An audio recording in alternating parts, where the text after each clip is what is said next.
Quase todas as histórias entre a sogra... Quem é a sogra e a nora? Quase todas as histórias entre a sogra e a nora são histórias acerca da mãe no sítio errado. Ou a filha no sítio certo, ou a filha no sítio errado.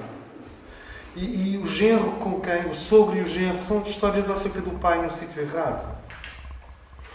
E esta questão, para mim, eu passo o tempo todo, ultimamente, muito seriamente à volta disto. Se nós tirarmos mãe, extinguimos os sentimentos em qualquer ser humano. Se fores à motherboard, que é o fundo psíquico, e aniquilares mãe, tu consegues obter um soldado muito mais poderoso. Mas a alma já não consegue habitar aquela pessoa. E o povo tem a expressão desalmado por algum motivo. Se nós retirarmos pai, tu tens um indivíduo amorfo, completamente paralisado, sem qualidades masculinas. O problema, os mesmos problemas que nós encontramos no desenvolvimento do feto e no desenvolvimento do processo de dar à luz, vêm a acontecer a seguir no nascimento psicológico. Eu arriscaria a dizer que muitos dos nossos empresários de sucesso são indivíduos psicoafetivamente abortados. Mas esta é fácil. Agora, uma menos fácil. De muitos dos nossos hippies fisiocratas que estão a tentar retornar à natureza e que vivem completamente fixados em não poluir, não ofender a natureza, abraçar a árvore, permacultura. Eu não sei, tem a sensação que já vão nascer morangos nos ouvidos deles. Que essa abordagem, frequentemente, são indivíduos em que o aborto se deu pelo lado do pai. Onde é que tu estavas? Quando o ser humano tirava o pai? Se não existe o fator pai no desenvolvimento do feto emocional, e se não existe o fator mãe no desenvolvimento do feto emocional, o serzinho, o ser que já nasceu, portanto, tem 7 anos, 8 anos, fisicamente já está. Vai tentar construir para si uma compensação, e essa compensação vai ser ou por excesso do mesmo que falta, ou por rejeição do que falta. Então, se faltar o pai? Se faltar o pai, ele tem 2 caminhos. Ou vai se transformar ele próprio num super pai, e transformando-se num super pai, depois tem mais 2 caminhos. Ou ele próprio rigidamente constrói um super pai em si, ou vai em busca de um super pai compulsivamente. Ou então rejeita completamente a noção de pai e é colonizado pela mãe. Tens 2 caminhos. Se não há pai no desenvolvimento do feto emocional, e se não há exposição à radiação generosa, generativa, aseptizante, clara... Sabe o que é a melhor energia masculina? É a clareza. Unmuddling. Sabe porque é que os homens são tão verbais? Porque é que eles falam pouco? Bem, hoje em dia há homens para tudo, mas...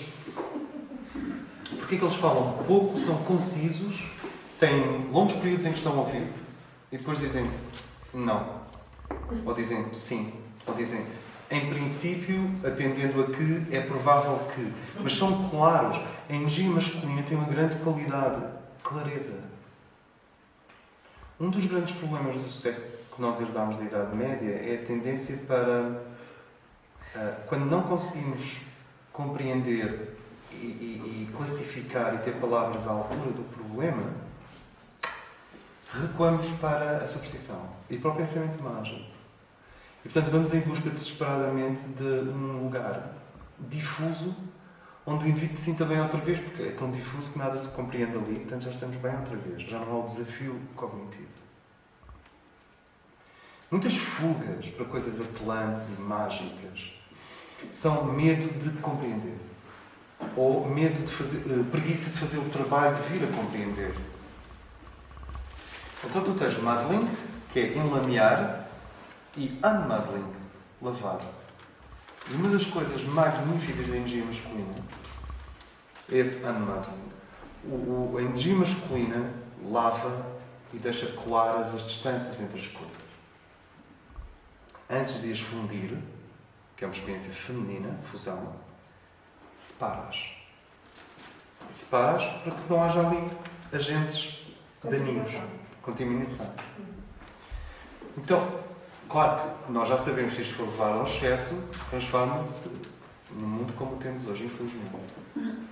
Mas a energia masculina serve para criar clareza, distanciação, diferenciação, performance. E é uma qualidade que no mundo está muito desenvolvida a nível técnico, a nível tecnológico e a nível funcional na sociedade, como por exemplo o Código da Estrada, as leis do trabalho, as leis contratuais das profissões, as relações entre os sindicatos e as pessoas, as relações laborais, tudo isso é energia masculina, essa clarificação, essas geometrias todas. Infelizmente, a energia masculina, por causa deste complexo que foi desenvolvido recentemente, que os homens são maus que fazem mal à natureza, a energia masculina ficou paralisada e não consegue atingir os níveis superiores, que são os líderes políticos e espirituais. Nós temos muito pouca energia masculina de alta qualidade a nível militar, a nível político e a nível espiritual. O que nós temos é rapazes convencidos que são homens. Temos rapazes, só que entretanto são generais. Rapazes com 70 anos, ou com 60 e muitos anos, com um alto poder executivo. Temos rapazes no governo. Temos rapazes em certos níveis espirituais, tentando conduzir pessoas. Isso é perigosíssimo. Um dos grandes perigos da nossa sociedade é a ausência do rei, da energia masculina pura. Há uns príncipezitos. Peço desculpa? Há uns príncipezitos. Temos muitos príncipezinhos e temos alguns rapazes, mas não temos muito poucos homens. Temos homens num nível mais abaixo, claro, mas temos muito poucos homens nos níveis de topo. Tu chegas aos níveis de topo e são rapazes. Com 70 anos, mas são rapazes, são miúdos. E, portanto, essa energia masculina avançada, que é a energia do rei, do líder, ela começou a parar na tecnologia. Quando começas da tecnologia para cima, começas a ter dificuldade em ter aquilo que nós chamamos decisores. E um dos artigos mais interessantes do Washington Post da semana passada era acerca de uma coisa chamada vácuo de poder. Vácuo? De poder. De poder. O poder existe porque o planeta é uma máquina e gera lugares onde o poder tem que ser assumido. Isso não pode não existir. O planeta é um grande organismo que continuamente gera zonas em pirâmide, depois tem zonas anárquicas, mas está constantemente a gerar zonas em pirâmide. Se a sociedade não consegue colocar os indivíduos certos, homens ou mulheres, naqueles lugares, há um vácuo de poder. E quanto maior for o vácuo de poder, mais tendência existe para que as forças evolutivas o ocupem. É o que se tem visto. Então, quando não há pai... Ou seja, nós já estamos a aprofundar. Eu queria aprofundar no próximo encontro. O que hoje eu queria sintetizar é isto. Existem 4 nascimentos. Um centro espiritual, um centro de aprofundamento espiritual, deve ajudar a pessoa a nascer fisicamente onde falta ela nascer. O que é mais raro.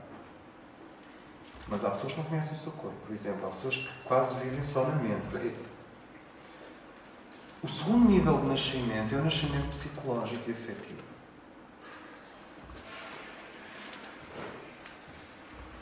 Nós podemos ser, geneticamente, somos mais ou menos o encontro da genética do nosso pai com a genética da nossa mãe. Mas depois o teu corpo vai ganhando uma identidade própria. E pela experiência nós desenvolvemos gostos que não são iguais aos nossos pais. E desenvolvemos formas que não são iguais aos nossos pais. No nível físico. Emocionalmente passa-se a mesma coisa. Existe uma barreira que não nos deixa ser adultos. Essa barreira é uma placenta. Em relação ao homem, fundamentalmente ao homem, essa placenta tende a intoxicá-lo de novo para dentro da mãe. Se ele não romper a placenta que o liga à mãe, ele vai ficar eternamente o bebê filho da mamã e vai telefonar para a mãe todos os dias aos 58 anos de idade. E este indivíduo não consegue assumir os níveis de poder que precisa desenvolver.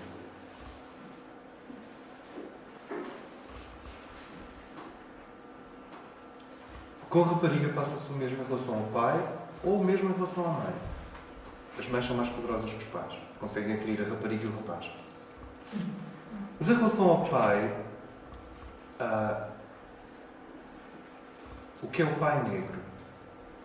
O que é a mãe negra? É uma mãe que retém os filhos constantemente para dentro da sua placenta e não os deixa nascer para a vida. E o que é o pai negro? O pai negro é um pai que secretamente consegue passar a mensagem às filhas, e as mães também fazem isso. Porquê que não és um rapaz? Conhecem isto?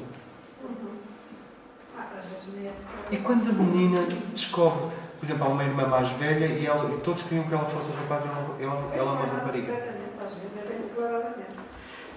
Lá está, eu estava a tentar ser... Quando um pai passa para as meninas, porquê é que vocês não são um rapaz? Ou quando uma mãe passa para as meninas, porquê é que vocês não são um rapaz? Nasce um complexo de Elétra. E nasce uma tendência para a menina rejeitar porque ela só vai ser madura, ela só vai ser adulto, ela só vai romper com a placenta emocional quando for plenamente mulher. Uma menina não rompe a placenta emocional para nascer para o mundo adulto pleno, tornando-se homem. Se ela se tornar homem, ela vai ficar dentro da placenta emocional do pai. Ou da ausência de pai, porque a ausência de pai também transforma uma menina num homem. Não sei se me faço entender. Pai é mais, pai é menos. Mãe é mais, mãe é menos. Como vocês não podem apagar pai e mãe da motherboard cá atrás, do inconsciente. Não podem. Se o fizerem, vão obter soldados, mais nada. Ou indivíduos no fundo de um corredor. Mas não vão conseguir. Não é o... Eu estou a ser muito seco. Estou a ser muito cruel. Mas esta placenta que são lá ficar é a placenta do pai. Se a menina se transformar num homem, mesmo que continue sendo heterossexual, por exemplo, não estou... Mas se ela se transformar num homem, se ela perder a capacidade feminina de parar para contemplar os pequeninos milagres da vida, que é uma grande qualidade feminina, miosótis, uma gota d'água numa teia de aranha, um som ao longe, chamar a atenção dos filhos para as cores e para os cheiros. Se ela perder as qualidades femininas de compaixão, erotismo no sentido amplo de ser capaz de sentir o universo com as suas cores, cheiros, sabores e texturas, nesse sentido, e em todos os outros sentidos, se perder a capacidade inteiramente feminina de nutrir, compreender, ouvir, transmutar, proteger, reassuring, nurturing, se ela perder essas capacidades femininas de mãe e de princesa, em vez de se tornar rainha. E, para agradar ao pai, que não teve, portanto está a substituí-lo, está a criá-lo em si, ou para agradar ao pai que teve e que queria que ela fosse uma menina, é isso que forma um complexo materno, complexo de Elétra, complexo paterno, ela vai partir para a vida com medo de ser mulher. Alguém sabe do que é que eu estou a falar? Lembram-se da frase, eu sou uma mulher numa sociedade de homens, e portanto os homens têm sempre mais oportunidades, mas isso é do ponto de vista da psique masculina. E se eu disser assim, eu sou uma mulher num campo psíquico coletivo que é feminino. Só se tu pegares no mundo profissional e laboral é que há aquela sensação que os homens têm primazia, etc. Mas há muito mais coisas neste universo do que ir desesperadamente atrás de uma profissão de topo que ainda por cima não dá felicidade a ninguém. Não sei se me faço entender. Quando a rapariga parte para o mundo profissional, se ela parte com essa mensagem sutil do pai, porque é que não és um rapaz? Ou se o pai não soube estimular as qualidades masculinas na rapariga, respeitando ao mesmo tempo as qualidades femininas, ou seja, equilibrar, ela parte para o mundo para o mundo profissional, confundindo a vida com o mundo profissional. Ela, em vez de ver a vida e dizer sou uma mulher na vida, e o mundo profissional é ali 4 graus à esquerda da vida. O espectro dela é muito maior. Assim como um homem pode ficar cego com a ideia de mulher, e portanto com a ideia de retornar à mãe, em vez de ver as estrelas, que é o grande objetivo dos homens, em vez de ver o infinito, só vê, sabem o que é? Tu queres ver o infinito, mas tens que olhar à frente. Olha o infinito, opa, bolas, deixa-me ver. Sabes, é o complexo materno ou a fixação obsessiva no sexo oposto. No caso de uma rapariga, em vez de ela ver a vida na sua imensidão, a natureza e todos os processos maravilhosos e mágicos que só ela tem acesso, ela tem uma profissão e um homem à frente. Não sei se me faço entender. Ela entra em competitividade com o mundo dos homens para agradar ao pai e perde com isso a noção da glória da vida. Isto é, o momento em que nascemos em termos de placenta emocional é o momento em que saímos do retorno à segurança dos pais para criarmos a nossa própria segurança. E a nossa segurança vem do grau de confiança perante o horizonte. Eu sei do que é que estou a falar. Porque há alturas da minha vida em que eu me sinto o quê? Granizo, chuva, tempestades, furacões. Quantos são? Não há nada que me pare. E há dias em que eu abro assim a fresta da cortina. O planeta Terra. Não. O planeta Terra hoje não. E vou-me deitar outra vez. Ou seja, o grau de resiliência, confiança, consciência guerreira ou consciência mágica, no sentido superior. Aquilo que é consciência guerreira para o homem é a consciência mágica, no sentido superior do termo, para a mulher. E o momento em que nós nascemos afetiva e psiquicamente é o momento em que rompemos a barreira dos pais, mas podem ser do Estado, do bairro, do grupo social. Tudo isto são placentas. E tu ficas quieto, a sentir eletricidade na tua coluna vertebral e olhar ao horizonte. E aguardas que o teu ser profundo te mostre um projeto, as tuas armas, o teu equipamento, aquilo que em ti é genuíno e que é teu, porque foi desenvolvido em fase de individuação em vidas anteriores. Não sei se me faço entender.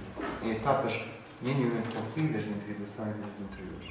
Nós chamamos de individuação a capacidade do indivíduo se afastar das suas origens automáticas para ir rumo ao seu destino. Especificamente, quando esse rumo ao seu destino se transforma em identidade. Ou seja, ninguém atinge o seu destino sem identidade. Existe uma... Identidade é uma coisa, destino é outra. Mas à medida que tu avanças nos dois, eles começam a tender um para o outro. Ou seja, destino e identidade vão se fundindo. Sentem? Então, a menina tem aquele pai severo e negro que a puxa para trás. Onde é que tu julgas que vais? Tu és uma rapariga. Isto é um mundo de homens. E ela começa a forçar-se a desenvolver qualidades masculinas, em vez de simplesmente deixar nascer as qualidades masculinas, porque todos os seres humanos têm qualidades masculinas e femininas. Assim como há homens que são ótimos cozinheiros, há mulheres que são grandes gestoras de empresas. So what? Mas eu não estou a falar disso. que é espontâneo. Não, estou a falar já dos desequilíbrios. Da mesma forma, um rapaz, quando quer romper com a atração do passado, isto é muito importante para o desenvolvimento de psicologia masculina e de homens. A tendência para o fracasso é deliciosa. Todos os homens sabem o que é o prazer de, no último momento, sabotarem tudo e voltarem para trás. Essa tendência para fazer mal as coisas no último momento e ter medo do sucesso e ter medo dos níveis de responsabilidade que vêm com o sucesso é a tendência que o homem tem para voltar à mãe. Nomeadamente, é o que a psicologia junguiana chama de complexo materno. E assim como pode haver um nado morto, um aborto ou uma morte durante o parto, a natureza e o cosmos sabem fazer nascer seres humanos, mas não sabem, em média, fazer nascer psicoemocionalmente seres humanos. Então vocês têm uma grande quantidade da população que saiu daqui, deste primeiro nível,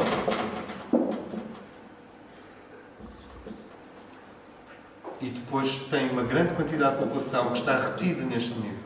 Eu diria que 70% da população mundial está retida no nível do nascimento psicoafetivo. São pessoas grandes fisicamente, etericamente, são pessoas grandes até ao nível da linguagem e da compreensão abstrata, mas os seus corpos astrais, a sua criança interior, ficou retida pelos pais, ou pela infância, ou pelo bairro, ou pela sociedade, ou pelo... Sabes, sempre tu tens muito medo do que é que os outros vão pensar, já anda ali num complexo qualquer. A menos que o indivíduo faça coisas aberrantes, aí convém pensar um pouco no que os outros vão pensar. Mas eu não estou a falar de coisas aberrantes, estou a falar de seres tu mesmo realmente. Nós parece que estamos a resumir o cosmos à experiência da humanidade terrestre. É assim, pois? Não. Todos os planetas que estão na idade da Terra é assim. Os mais evoluídos já não é assim, e os menos evoluídos ainda é pior do que estamos a falar. Então, o que eu acho dizer, Pastel, o que eu fiz, é que o cosmos estaria a ganhar experiência para partes deste tipo de humanidade que está presa para se individuar. Absolutamente. Eu jamais atribuiria ao ser humano uma responsabilidade total pelo que acontece. Então, mas o cosmos não tem essa experiência com outras raças ou com outros seres, noutros planos, que já ultrapassaram isto? Tem. Então, porquê é que tem estas dúvidas connosco? Porque o nosso Logos tem que fazer o processo iniciático dele. Então nós estamos mais dependentes do Logos do que da experiência cósmica. Sim. A expressão de São Paulo é que nós vivemos dentro do Logos da Terra. Dentro de Cristo. Mas o Cristo a que ele se refere especificamente é o intelecto cósmico e outros níveis, mas muito especificamente dentro do Logos. Então, os seres que fazem a representação, a responsabilidade desta evolução desta humanidade da Terra são os representantes do Deus global, de imensas civilizações, imensos partos destes outros grupos civilizacionais, e esse ser que representa esse Logos, ele próprio está a ganhar experiência e capacidade para fazer estes partos através destes seres. Sim, existe. Eu não digo que o campo de fundo e outros campos não tenham já evoluído imenso. Mas o nosso planeta está a aprender a fazer coisas sutis. Estás a falar do planeta? Do nosso planeta e do nosso Logos. Apenas a Terra? Não, outros planetas também. Então, digamos, eu penso que outro penso, não ouvi. Eu sei, é o pé passado, não é? Portanto, outros planetas do nosso sistema solar poderão já ter feito com sucesso estes partos todos sucessivos, o que não quer dizer que o Logos da Terra assumiu diretamente o conhecimento dos outros planetas. Ou estivesse implicado, ou não. Eu vou ser pragmático. Primeiro, eu não sei se há outros planetas habitados neste sistema solar da mesma forma que este. Da mesma forma que este. Marte e Maldek deram-se mal. Portanto... Agora, em relação à Terra, obviamente nós temos uma história. Se o resultado da nossa história, que tem avanços e retrocessos... E tem. Aquilo que é contado tem muitos. Tem. Muitos e grandiosos. Sim. Atlântida, Lemúria, etc. E até muito antes. Sim. Claro que nós podemos interrogar se a individuação na Atlântida era igual ou superior à individuação hoje no século XXI, neste século XXI. Boa pergunta. Porque os esotéricos nunca pensam nestas coisas, sabias? A Atlântida era uma era de ouro. E não sou especial. Quer dizer, o vosso é de mais informação, de mais tipos, tudo em simultâneo, não é? Por isso é que a Guerra School parece que não avança. É que parece que nós não... Parece que estamos parados há 6 meses, mas a verdade é que nós estamos a fazer assim. Estamos a construir um corpo bastante completo. Não é total, mas é bastante complexo. De onde que indubitavelmente, em relação à história possível, nós hoje temos mais ferramentas para ajudar as pessoas a crescer psicologicamente e a tornarem-se indivíduos completos do que há 5 mil anos atrás, com certeza. Há em bolsas de atraso no meio disto tudo, não é?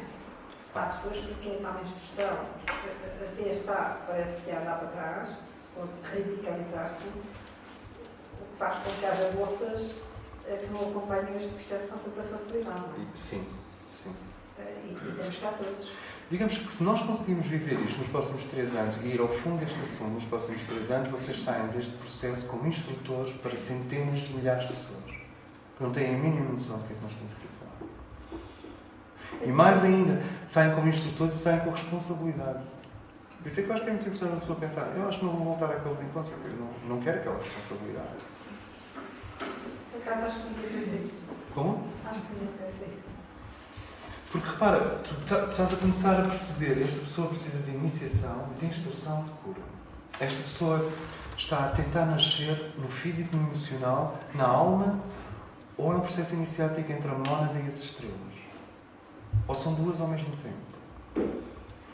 Sabes, quanto mais informação nós vamos tendo, mais nós nos habituamos, e acho que as sábias e os sábios têm a ver com isso, a relaxar e a ficar bem quieto perante o outro ser. E deixá-lo falar, deixá-lo exprimir-se. E à medida que ele se vai exprimindo, ele próprio vai dando os sinais de qual é o ponto dele. Porque nós estamos numa etapa em que coletivamente o campo monádico, ou seja, a dimensão 6, sexta dimensão da Terra, onde as nossas mónadas vivem, está a receber um caudal de energia iniciática, quer dizer, de vida, imenso.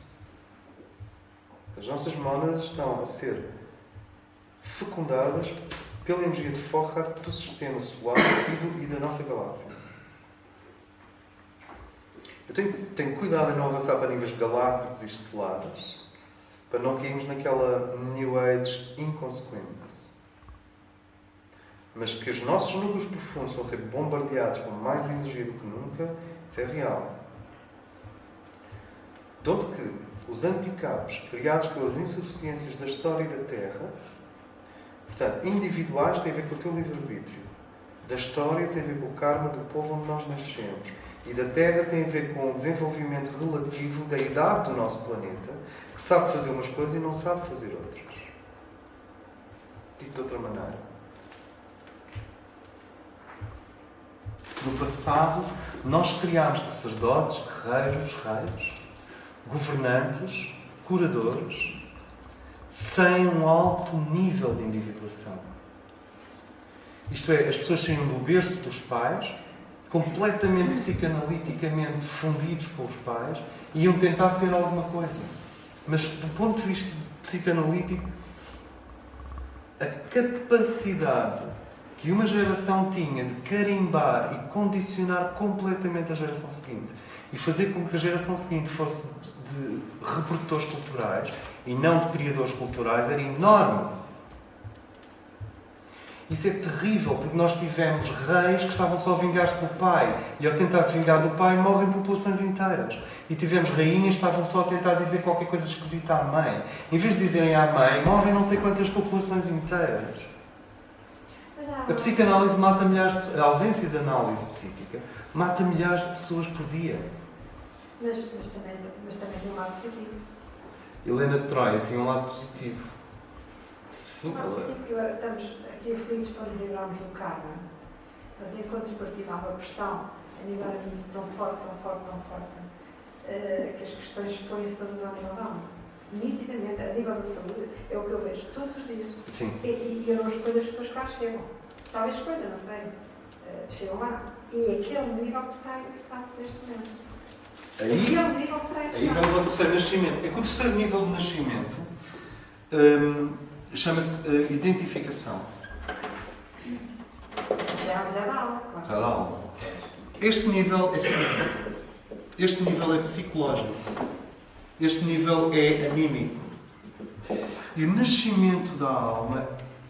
Hoje nós no próximo encontro vamos aprofundar isso. Até por causa das horas, claro. Mas... o problema do nascimento físico e da continuidade física é o indivíduo encontrar o seu alimento físico, o seu alimento vital, o seu alimento dinâmico e o seu ritual. Isto é, a sua disciplina física, o seu gesto, a sua linguagem gestual, o seu mundo físico. Há pessoas que gostam de nadar, outras pessoas gostam de fazer salto em altura, outras pessoas gostam de ficar quietas, outras pessoas... Tu tens que encontrar a tua identidade física, digamos, a tua realidade física. Mas uma coisa é certa, o meu corpo físico, geneticamente, pode trazer alguns genes ligados a certas doenças dos meus pais e dos meus avós. À medida que os anos passam, eu vou adquirindo características mais dos meus pais e não menos, mais, estranhamente. E, portanto, em algum nível subtil, o meu corpo físico continua ligado aos meus pais e aos meus avós. E eu considera-se ótimo se eu consigo ficar com o melhor, que é a influência dos meus pais e dos meus avós fisicamente, mas ir eliminando aquilo que foi problemático para eles. Não sei se me faço entender. Sim. Depois vem emocional. Como? Resolver as questões que eles não conseguiram resolver. Sim. Depois vem emocional. E até a matemática. Depois vem emocional. E é terrível quando se tenta fazer um trabalho anímico e espiritual sem fazer, pelo menos, o reconhecimento psicológico. É impossível. É impossível. Como estavas a dizer há bocadinho, que foi tudo na alma. Muita coisa é feita não, pela porque as alma. pessoas já estão trabalhadas a outros níveis. Ok, ótimo. Pois é, só com essa.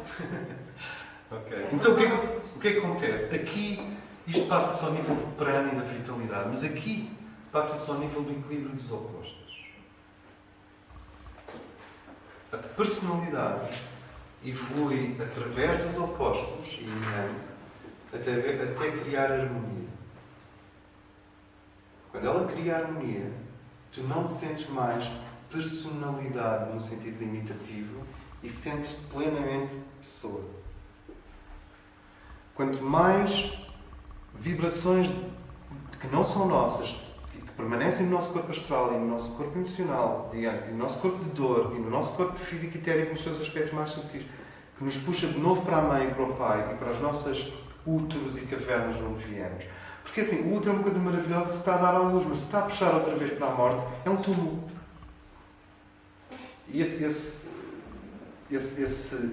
retrocesso para a morte, a tendência suicida, a tendência para andar com a roda para trás em vez de levar para a frente, o que é um suicida? Um suicida é uma pessoa que foi vencida pelo seu complexo materno. Eu digo isto com todo o respeito pelo suicídio. Mas é uma pessoa que foi vencida pelo seu complexo materno. Ele foi retrogradado até à infância. E o que é um homicida? Um homicida é uma pessoa que levou o complexo paterno, quer dizer, eu sou o único e vou ser o máximo, vou ser o super ser e não admito o outro, a um nível extremo. São dois processos extremos. Eu estou a cometer aqui uma grande generalização, reconheço isso. Mas a energia psíquica precisa de se desenvolver. Se ela não se desenvolve, ela está a ser prisioneira de uma tendência para a mãe ou uma tendência para o pai. Não sei se me faço entender. Até que há um momento em que tu rompes com essa influência. E quando digo rompes, é porque as forças criadoras dentro de ti vão-te tornando menos personalidade e mais pessoa. É claro que uma pessoa tem personalidade e uma personalidade é pessoa. Mas quanto mais personalidade, mais resposta às influências idiosincráticas. Peço desculpa essa linguagem. Quanto mais pessoa, mais criador das tuas próprias realidades, e mais a personalidade continua lá, porque se tu gostas de palavras cor de laranja, vais continuar a gostar de palavras cor de laranja. A mim, desculpas, que a palavra cor de laranja é uma grande influência da mãe negativa. Mas acho pouco provável. Portanto, gradualmente, tu vais lavando, vais limpando. Hoje, quando nós dissemos que, conceptualmente, é muito importante transformar a mente num cristal, quando nós compreendemos estes vários nascimentos, a nossa mente vai se transformar num cristal. Porque assim, ou isto é falso, ou isto é verdadeiro. Se isto é verdadeiro, tu começas a ver o sítio onde o outro está a bater há anos. Sabes que às vezes o sítio onde o outro está com um carrinho elétrico a bater e voltar para trás? Há anos. Tu transformas numa bênção na vida dessa pessoa. Porque tu dizes, escuta, ele está a bater há anos aqui. E tu dizes, só um segundo, para. Experimenta isto. E é isso que o psicoterapeuta faz. Mas é muito importante compreender quais são os impasses no desenvolvimento profundo do ser humano. Se nós não compreendemos quais são os impasses no desenvolvimento do ser humano, tu podes ver o outro a bater, mas não sabes contra o que é que ele está a bater. Nem porque não tens ferramentas, não tens os tais conceitos, que foi a primeira coisa que eu disse hoje. Uma fase externa de trabalho da Air School é conceptual.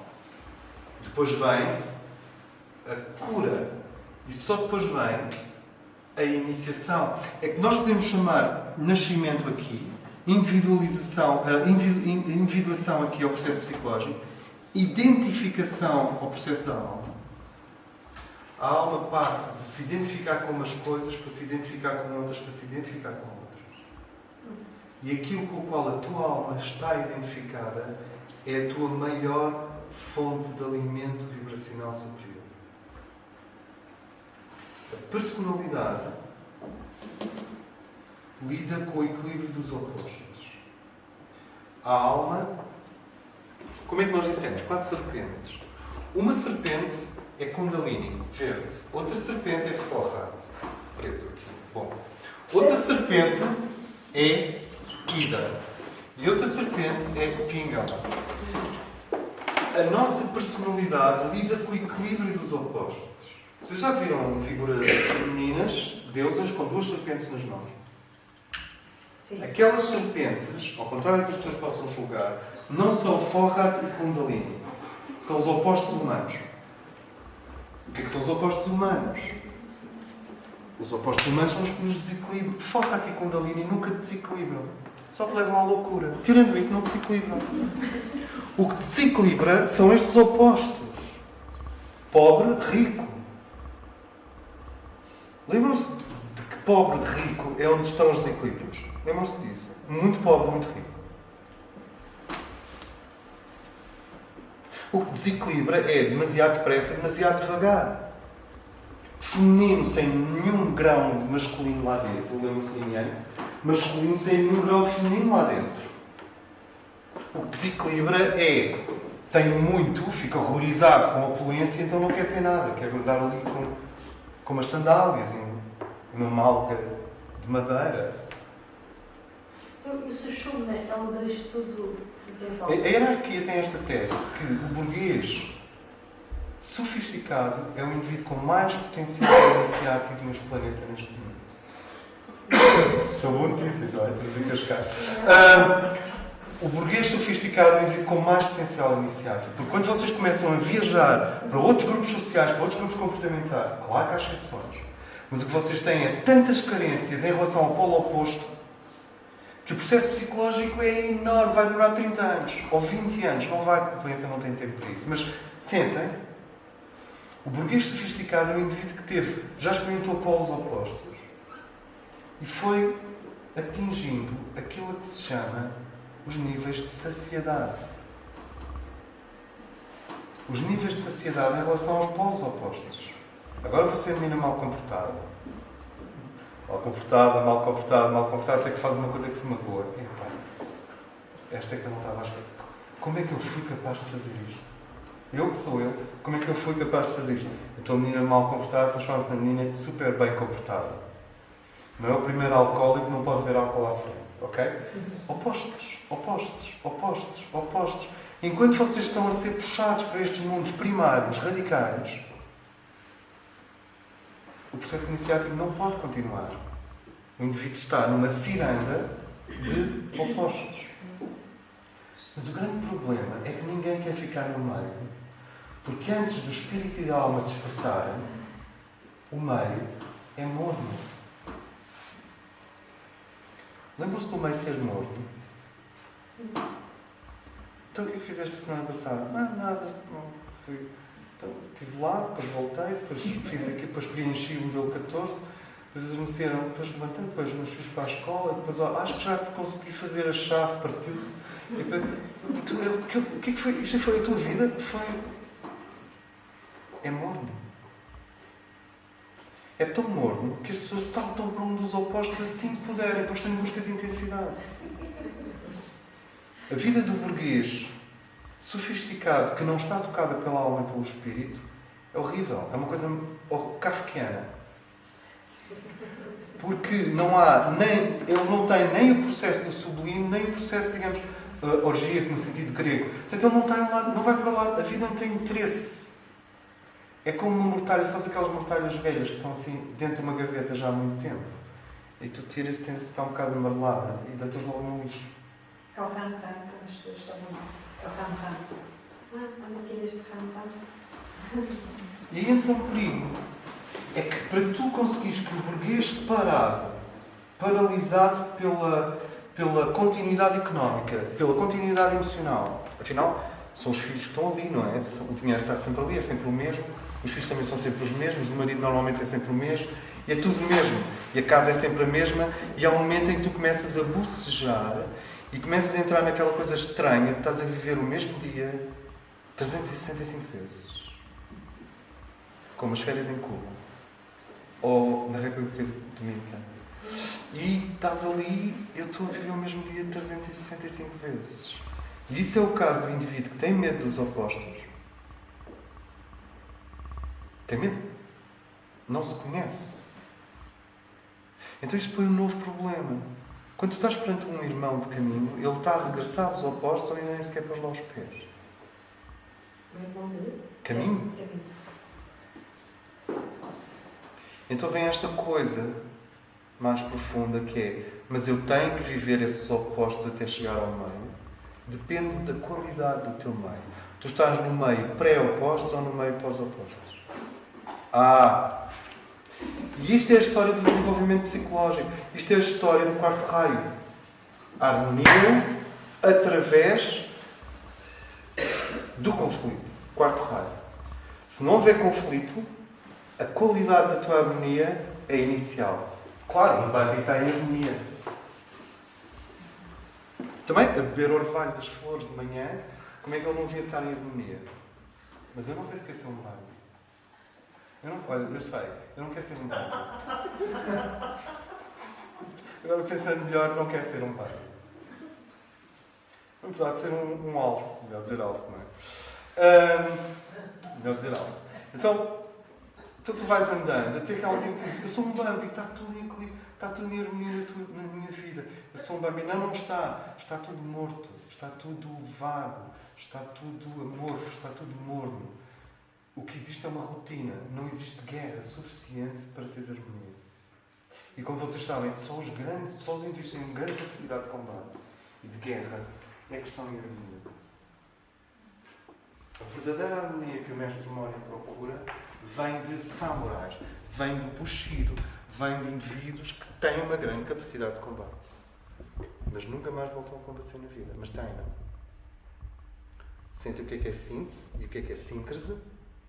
A síncrese vai-te diluindo outra vez para dentro da mamã e o burguês, a maior parte dos nossos burgueses julgam que estão em harmonia, não estão. Estão paralisados no complexo materno-social.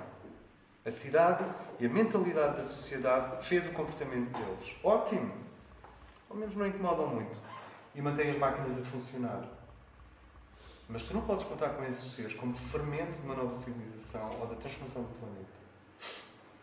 E depois tens os indivíduos que ainda estão no processo dos extremos. Até que tens um ser que chega cansado, às vezes com alguma idade, mas hoje é mais, eu acho que hoje aos 35, 40 já é possível, cansado, ferido, macerado, mas intensificado. Esse traz a flor da síntese nas mãos. Porque um lótus, lama, lótus, ele chega e diz assim, eu venho da guerra, eu venho dos opostos. Não é o primeiro Wall Street que vai parar a um templo no Tibete. Mas vocês sabem, nem Wall Street, nem Tibete, e são figuras de estilo. O que é que o indivíduo está a fazer num templo no Tibete? Já nem há. Estava aos comunistas. Pois, já nem há templo no Tibete, exatamente. Ou seja, pronto, então, acabou. Nós, a fase, é assim, a hierarquia tem uma paciência. Porque nós tivemos aquela fase em que os pilotos de helicóptero e os Wall Street todos foram para o Tibete. Depois, nunca mais os monges tibetanos conseguem aprender a pilotar um helicóptero. Portanto, está parado. Não conheço um monge tibetano e o sobrevive de helicóptero. O quê? Isso não é preciso para a iluminação. Pois não é preciso para a iluminação. Exato. E então, esta outra fase, sabes os extremos. E tu nunca mais tens este indivíduo que te foi buscar à caldeira das possibilidades humanas tudo, o que ele quer. O que é importante para ele, tu não vais inventar opostos. Aí ficas lá. Garanto-te. Garanto-te. Se tu inventares, eu vou atrás daquele demónio, é aquele, é o meu oposto. Vais lá e ele agarra-te e ficas ali. Não, é a vida que te vai mostrando as intensidades que fazem parte do teu desenvolvimento. O indivíduo não cria intensidades artificialmente. Claro, tu podes sempre telefonar um saco de cocaína. Mas, então, aqui na Marinha Grande, consta. Mas não é por aí. O saco aparece sozinho à porta, não precisas telefonar. É isto que eu quero dizer. Até que há um momento em que tu vens desse mundo e vens cansado, vens macerado, vens, na verdade, à beira da morte. Muitos vêm à beira da morte. E tu vens e diz assim, ok, está aqui, o que é que se segue? Porque pegarem 50 pessoas, levá-las para uma colina, fazer um retiro espiritual e as pessoas sentirem uma energia altíssima e descer nelas, isso fazemos já amanhã. E vamos fazer, ainda mais interessante. Vamos fazer. Vamos para zonas espiritualmente ativas em Portugal, Serra da Estrela, a zona central do país, Mértola. Vamos para essas zonas e a coisa acontece. E depois o que vai acontecer é, no último dia, 3 horas antes das pessoas irem embora, as pessoas vão olhar para aquela colina com uma grande nostalgia. E vão dizer as frases que nós ouvimos há centenas e centenas, há dezenas de anos nos grupos espirituais, que é...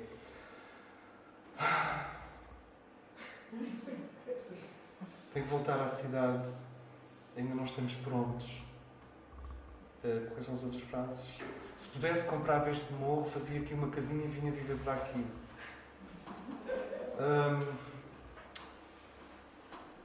Mais frases. Eu lembro quando era mais jovem, estava num grupo espírita. Eu ficava muito deprimido com estas frases. Porquê? Porque estas dicotomias todas. Até que se decidiu... Não, eu tenho que pôr a colina, o helicóptero, o monge, o iniciado, o amante, o marido, o pai... Eu tenho que pôr isto tudo no mesmo bloco, ou não jogo. E a intensidade. Isto é do indivíduo para com o Logos. Logos, é isto, ou é tudo ou não é nada. E o Logos, que sabe isto tudo desde o princípio ao fim, e ao contrário, porque o fim para o Logos é o princípio, porque ele é divino, e no divino o fim é o princípio, porque ele funciona ao contrário de nós, não é? O Logos, eu não falei com o Logos, eu queixei-me, disse, eu não quero mais. Eu não quero mais ver pessoas a chorarem, a verem fogo de artifício. Sabes, quando as pessoas veem fogo de artifício à noite, assim nas aldeias, e a chorarem, depois de terem comido quase 1 quilo de enchidos. O que é que acontece? O que é que acontece? Elas estão, porque os enchidos estão a puxá-los para a terra, não é? O fogo de artifício está a puxá-los para o céu. E aquilo dói um bocado. Tu ficas sem saber para que lado é que vais cair. Quanto mais enchidos, mais fogo de artifício é necessário para equilibrar de uma forma. Já viram a relação entre os enchidos e o fogo de artifício na cultura folclórica portuguesa? Kundalini e Fohat, é a mesma coisa. Só que não estão em integração. Isto com o máximo respeito pelos enchidos, etc. Mas o que acontece é que os enchidos estão a fazer um trabalho específico, nós temos que respeitar e tal, e o fogo de artifício está a lembrar-te de Deus. Para mim, o fogo de artifício, obviamente, é uma memória do paraíso, do eterno, de Deus. E as pessoas estão ali a chorar, tão lindo, e abraçam-se e pronto. E depois no sábado seguinte lá está o porco por trás de uma montanha a guinchar outra vez na matança do porco. E vai ser preciso mais fogo de artifício para... E esta dialética entre o fogo de artifício e os enchidos mantém o indivíduo nos opostos. Não sei se me faço entender. E é intenso. Os enchidos são intensos. O fogo de artifício é intenso. E não se constrói nada ao meio. E a minha fúria, estou a falar agora de mim, a minha fúria com o Logos é essa. Quanto tempo mais é necessário que os seres humanos sofram? Não há mais nada?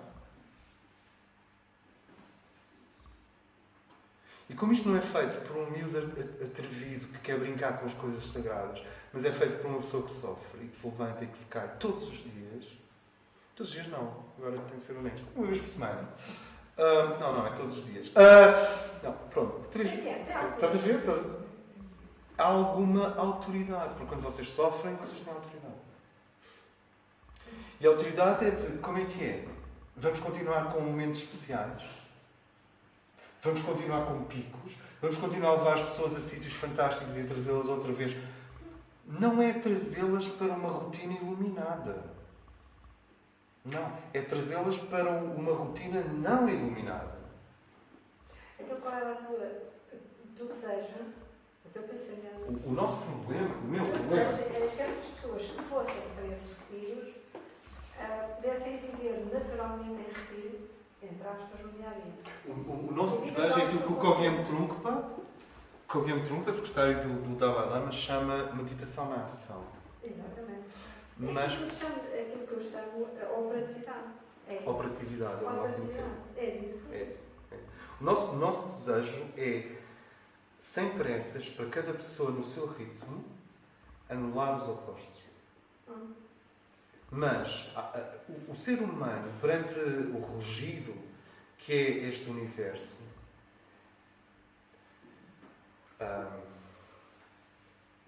tem medo. Então recolhe-se e retorna para a chamada zona de conforto. E a zona de conforto não tem nada a ver com anular opostos. A zona de conforto tem a ver com... Não tem a ver com sintetizar opostos. Tem a ver com sincretizar opostos. Nós sincretizamos para o passado, pragmatizamos no presente e sintetizamos no futuro. E ainda por cima temos a coisa de absolutizar no eterno, não é? Hoje é absoluto. O indivíduo vai para um templo, fica ali quieto e sente o absoluto. Desse ponto de vista, todas as guerras e as relações humanas são uma ilusão. É tudo uma ilusão, estás em absoluto. O problema sempre foi como é que trazemos o absoluto para dentro do relativo, em que dose, sem destruir o percurso evolutivo do relativo. Não sei se me faço entender.